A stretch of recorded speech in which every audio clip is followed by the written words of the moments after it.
दोस्तों ये है बिहार का सुपौल जिला, जो बिहार के कुल 38 जिलों में से एक बड़ा ही अनोखा जिला है।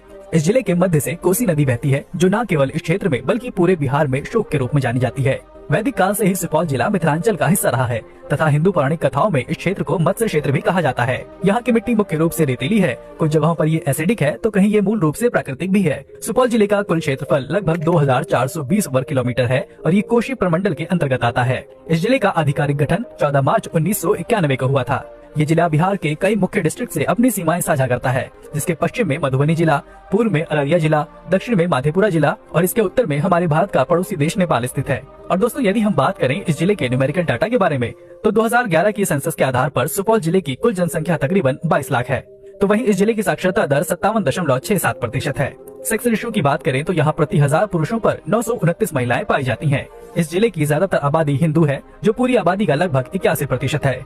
इसके अलावा मुस्लिम, ईसाई, सिख, बौद्ध और अन्य धर्मों के लोग भी यहाँ मिलजुल कर निवास करते हैं। यदि आपको बिहार की सड़कों पर चलते हुए ज्यादातर BR50 नंबर प्लेट वाली गाड़ियाँ दिख जाएं, तो समझ जाइए कि आप सुपौल जिले में दाखिल हो चुके हैं। वर्तमान समय में बिहार के इस जिले की ज्यादातर आबादी कृषि पर निर्भर करती है। यहाँ पर धान, गेहूँ, मक्का, मूंग, पटसन, केला आदि की पैदावार काफी अच्छी होती है।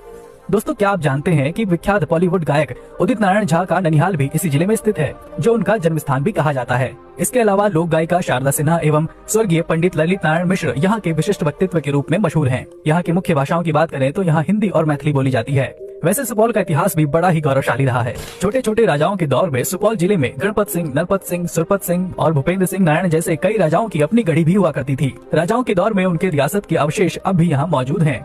दोस्तों अगर आप घूमने फिरने के शौकीन हैं, तो बिहार में ये जिला आपका फेवरेट डेस्टिनेशन हो सकता है। यहाँ से लगभग 40 किलोमीटर की दूरी पर सुखपुर में तिलेश्वर नाथ महादेव का मंदिर स्थित है, जहाँ लोग दूर दूर से यहाँ दर्शन करने के लिए आते हैं। इस मंदिर की खास बात यह है कि यहाँ पर शिवलिंग स्वयंभू हैं। इसके अलावा माँ काली का मंदिर बायसी गांव में स्थित है, जिसकी काफी मान्यता है और ऐसा कहा जाता है कि इस मंदिर में जो इच्छा रखकर पूजा करते हैं, उनकी मनोकामना जरूर पूरी होती है। इसके अलावा बायसी गांव में ही बॉलीवुड के मशहूर प्लेबैक सिंगर उदित नारायण का जन्म भी हुआ था। कोसी नदी पर कोसी बैराज भी काफी सुंदर है, जो कि 1150 मीटर लंबा और 10 मीटर चौड़ा है और इसमें 56 गेट हैं। यहाँ का नजारा देखने लायक होता है। यहाँ पर ठंडी ठंडी हवाओं के साथ दूर दूर तक पानी को देखना अपने आप में ही अद्भुत लगता है। इसके अलावा अनूठी वास्तुकला के लिए गणपतगंज का विष्णु मंदिर पूरे देश में प्रसिद्ध है, जो कि चेन्नई के कांचीपुरम मंदिर की वास्तुकला से मेल खाता है। ये मंदिर भगवान विष्णु को समर्पित है, जो कि अपनी भव्यता के लिए पूरे विश्व में प्रसिद्ध है। इन तमाम जगहों के साथ ही कुछ और सुपौल के इलाके भी आपको खास आकर्षित करेंगे। तो अगर आप यहाँ घूमने का मन बना चुके हैं, तो आप यहाँ हवाई, रेल और सड़क तीनों मार्गों से पहुँच सकते हैं। राजविराज यहाँ का निकटतम हवाई अड्डा है, तो वहीं पटना और सहरसा से आपको आसानी से ट्रेन की सुविधा भी मिल जाएगी। ये जिला राज्य और देश के प्रमुख नगरों की सड़कों से अच्छे से जुड़ा हुआ है, तो आपको यहाँ पहुँचने में कोई परेशानी नहीं होगी।